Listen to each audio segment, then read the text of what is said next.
ലോകത്തിന്റെ ഒരു കൊച്ചുകോണിൽ മേഘങ്ങൾ പഞ്ചസാര മിഠായി പോലെ മൃദുലമായ ഒരു നാട്. അവിടെ നമ്മുടെ കുഞ്ഞു ഗണപതി.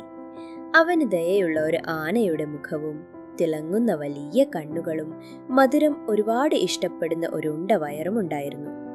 അവൻ തന്റെ സ്നേഹമുള്ള മാതാപിതാക്കളായ ശിവഭഗവാനോടും പാർവതി ദേവിയോടും ഒപ്പം സംഗീതവും മാന്ത്രികതയും ഒത്തിരി സന്തോഷങ്ങളും നിറഞ്ഞ ഒരു വീട്ടിൽ താമസിച്ചു.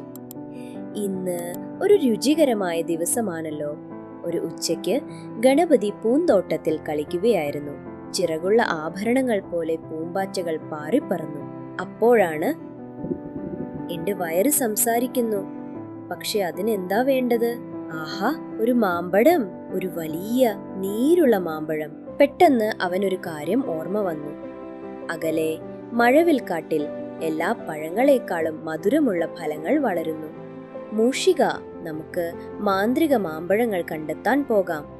അവർ ഒരുമിച്ച് മാന്ത്രിക പുൽമേടുകളിലൂടെ യാത്ര ചെയ്തു. അവർ കടന്നു പോകുമ്പോൾ പൂക്കൾ കിലുകിലാ ചിരിച്ചു. വേഗം മൂഷിക, നമ്മൾ ഒരു മധുരദൗത്യത്തിലാണ്. കാലുകളുള്ള മേഘങ്ങളെ പോലെ തോന്നിക്കുന്ന രോമമുള്ള ആടുകളെ നോക്കി അവർ കൈവീശി. പക്ഷെ പെട്ടെന്ന് ഒരു വലിയ പർവ്വതം, ഒരു ഉറങ്ങുന്ന വ്യാലിയെ പോലെ അത് തല ഉയർത്തി നിന്നു. ഇതെങ്ങനെ കടന്നുപോകും? അവൻ കണ്ണുകൾ അടച്ചു. മാന്ത്രിക മണിനാദം തന്റെ തുമ്പിക്കൈ ഒന്നാട്ടി. ഒപ്പം പുഫ്! അതിനു മുകളിലൂടെ ചവിട്ടാൻ മാത്രം അവൻ വലുതായി. അവ്വാവ്! മറുഭാഗത്ത് ഒരു മഴവിൽ നിറമുള്ള പൂന്തോട്ടം. പഴവൃക്ഷങ്ങൾ നിധി പെട്ടി പോലെ തിളങ്ങി. അപ്പോഴാണ് അവൻ അവയെ കണ്ടത്.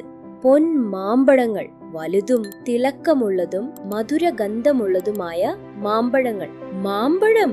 അവൻ ഏറ്റവും പഴുത്ത മാമ്പഴങ്ങൾ പറിച്ചു. ആദ്യ മാമ്പഴം മൂഷികനുമായി പങ്കിട്ടു. സൂര്യൻ അസ്തമിക്കുമ്പോൾ അവർ മാമ്പഴങ്ങളും കഴിച്ച് ചിരിച്ചുകൊണ്ട് വീട്ടിലേക്ക് മടങ്ങി. നീ അവയെ കണ്ടെത്തിയല്ലോ എന്റെ ഓമനക്കുട്ട. നീ അവ പങ്കുവെക്കുകയും ചെയ്തു. അത് ഇതിലും മധുരമുള്ളതാക്കി.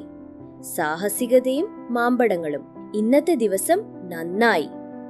ധൈര്യമുള്ള മനസ്സുണ്ടെങ്കിൽ, സഹായിക്കാൻ നല്ലൊരു കൂട്ടുകാരനുണ്ടെങ്കിൽ ഏറ്റവും വലിയ മലകളും കടന്നു പോകാം. ഏറ്റവും മധുരമുള്ള സമ്മാനങ്ങൾ പങ്കുവെക്കുമ്പോഴാണ് കൂടുതൽ മധുരമാകുന്നത്. ഒന്ന് സബ്സ്ക്രൈബ് ചെയ്യണേ. ഞാൻ നല്ല മധുര മാമ്പഴം തരാം. Please please please.